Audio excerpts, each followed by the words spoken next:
ആ രാത്രി പ്രത്യേകിച്ച് ഒന്നും സംഭവിച്ചില്ല.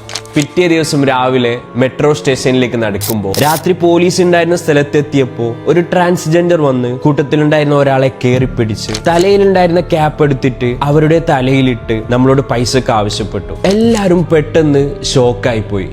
നമ്മൾ പൈസ കൊടുക്കാതെ മിണ്ടാണ്ട് അവിടെ നിന്നു. ഇതൊക്കെ കണ്ടോണ്ടിരുന്ന ഒരു ബായ് ഇവരെ എന്തൊക്കെയോ പറയുന്നുണ്ടായിരുന്നു. കുറച്ച് കഴിഞ്ഞപ്പോ കൈ ബിലോ എൽബോ ആംബ്യൂട്ട് ചെയ്ത വേറൊരു ട്രാൻസ്ജെൻഡർ വന്നിട്ട് ആ ക്യാപ്പ് എടുത്ത് അവരുടെ തലയിലിട്ട് നമ്മളോട് ഒച്ചത്തി പോവാൻ വേണ്ടി പറഞ്ഞു. അപ്പോ ആ ബായിയും അവരോട് പിന്നെയും ഒച്ചത്തി പറയാൻ തുടങ്ങി. അങ്ങനെ അവർ തമ്മിൽ വാക്കായി. അവർ സംസാരിക്കുന്നതിന്റെ ഇടക്ക് പെട്ടെന്ന് ആദ്യം വന്ന ട്രാൻസ്ജെൻഡർ അവരുടെ അരക്ക് താഴെയുള്ള വസ്ത്രം അയച്ചു കാണിച്ച് ഒച്ചത്തി എന്തോ പറഞ്ഞു. ശരിക്കും പറഞ്ഞ നമ്മളുടെ കിളി പോയി. അങ്ങനെ നമ്മൾ കുറച്ച് മുന്നോട്ട് നടന്നപ്പോ രണ്ടുപേര് വന്നിട്ട് ഇംഗ്ലീഷിൽ പൈസക്ക് ആവശ്യപ്പെട്ടു. നമ്മൾ സ്റ്റുഡൻസ് ആണ്, പൈസ ഇല്ലെന്ന് പറഞ്ഞപ്പോ അവരുടെ തലയിലുണ്ടായിരുന്ന തൊപ്പിയെടുത്ത് നിലത്തിട്ട് മണ്ണാക്കി നമ്മളുടെ കയ്യിൽ തന്ന് പോവാൻ പറഞ്ഞു. നോർത്ത് ഇന്ത്യയിലേക്ക് ട്രാവൽ ചെയ്യുമ്പോൾ മിക്ക ആൾക്കാർക്കും ഇതുപോലത്തെ കുറെ എക്സ്പീരിയൻസ് ചെയ്യാറുണ്ട്. അപ്പൊ നിങ്ങളുടെ എക്സ്പീരിയൻസും ഷെയർ ചെയ്യാൻ മറക്കരുത്.